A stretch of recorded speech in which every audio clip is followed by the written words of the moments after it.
Voilà. Donc,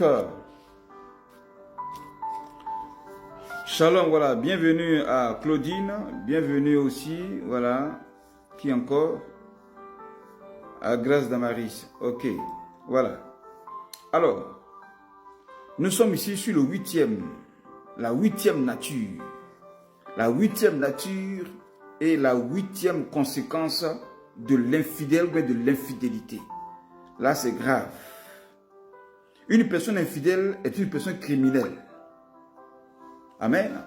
Un infidèle est un criminel qui tue l'âme de son conjoint.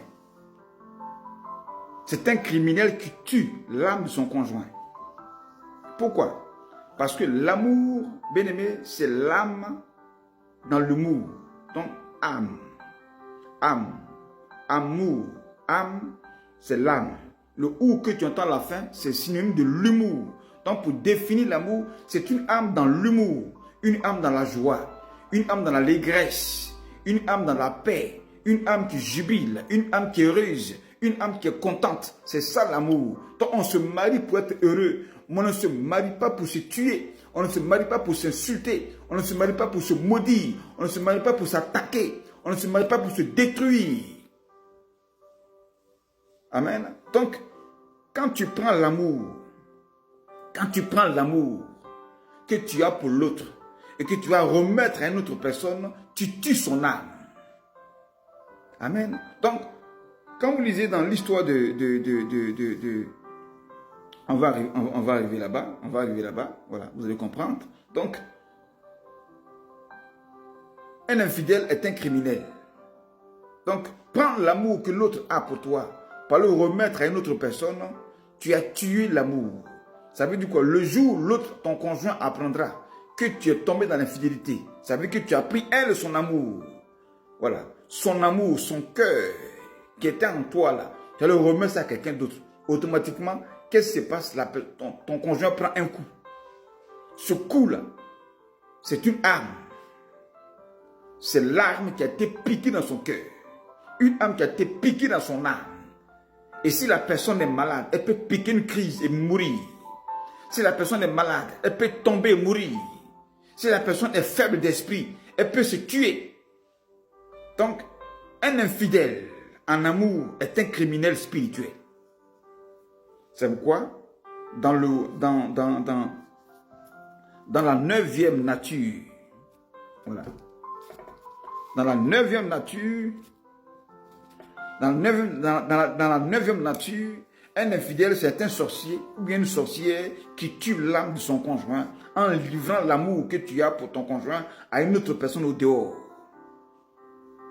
Donc, quand vous lisez l'histoire de Jonathan et de David, dans 1 Samuel chapitre 20, versets 16 à 17, vous allez voir que Jonathan dit qu'il aime David comme son âme.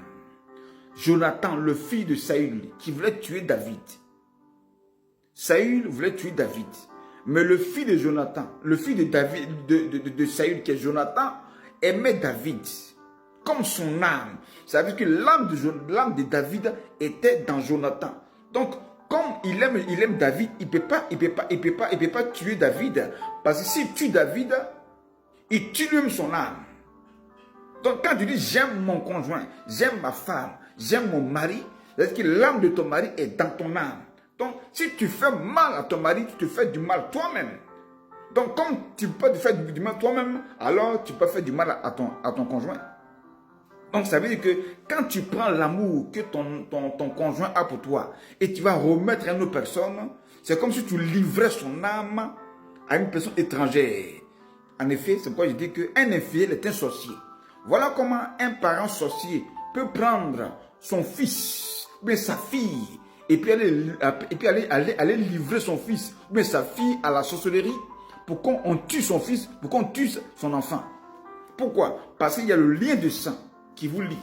Donc, son âme, l'âme est dans le sang. Donc, le parent est capable de prendre l'âme de son enfant à travers le sang pour le livrer à la sorcellerie et puis on le tue.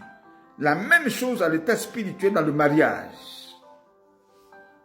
L'âme de ton conjoint est dans ton âme. Donc, quand tu prends ton corps pour aller te souiller à une autre personne au dehors, dans l'infidélité sexuelle, tu vends son âme à l'autre, tu tues son âme à l'autre. C'est pourquoi quand ton conjoint apprend que tu l'as trompé, comme je disais, la personne prend un coup, elle peut mourir sur le champ.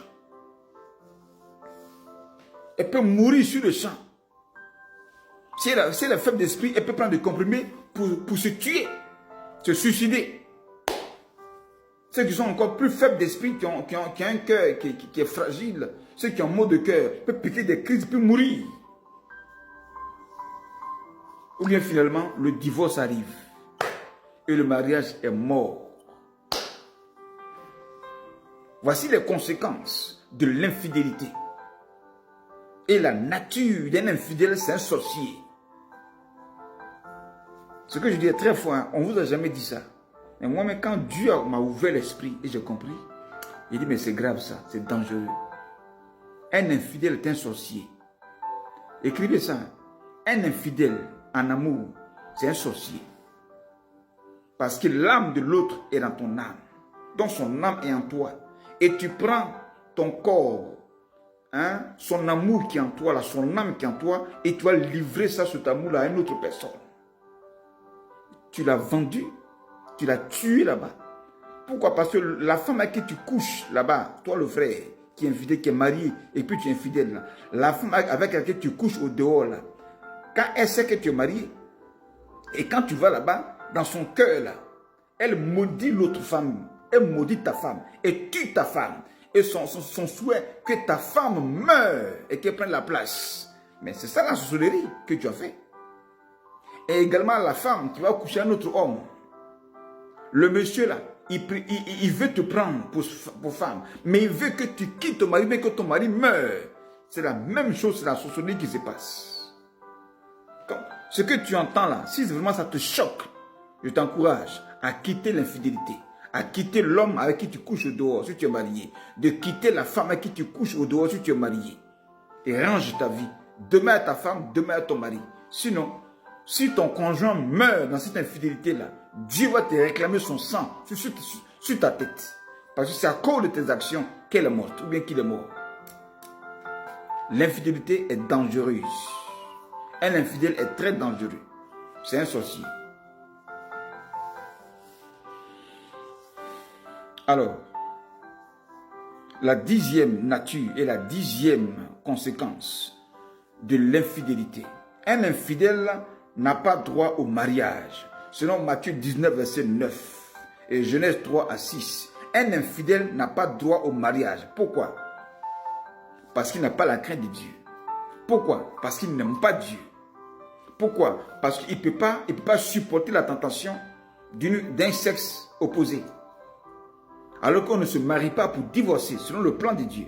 Selon Matthieu 19, verset 9, on ne se marie pas pour divorcer. Parce que le mariage est une bénédiction.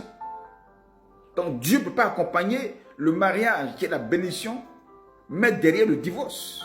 Sinon que Dieu va se contredire. Parce que c'est bénédiction de son point suivi de chagrin. Alors que le divorce est un chagrin. Donc qui envoie le chagrin qu'on appelle le divorce derrière le mariage? C'est le diable. Ce n'est pas Dieu. Donc un infidèle est possédé par le diable. Il devient un agent du diable pour détruire la vie de l'autre et détruire lui-même sa propre vie. Donc c'est pourquoi tu n'as pas droit au mariage. Parce que Dieu ne peut pas te bénir et puis t'arracher la bénédiction. Dans ce cas, ce n'est pas la peine que Dieu te bénisse.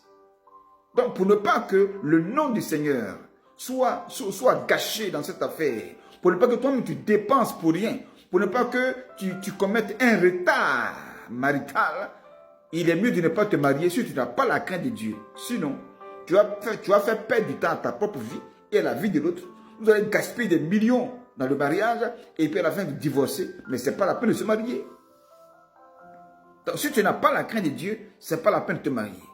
Voici la 10e nature et la 10e conséquence qui va arriver à ceux qui sont infidèles. Ils connaîtront le divorce et des gâchis, des dépenses inutiles et des enfants qui vont finir par rester seuls avec des parents divisés. Par la faute de qui? Un parent infidèle. On va finir avec la 3e vidéo. Et puis je reviens.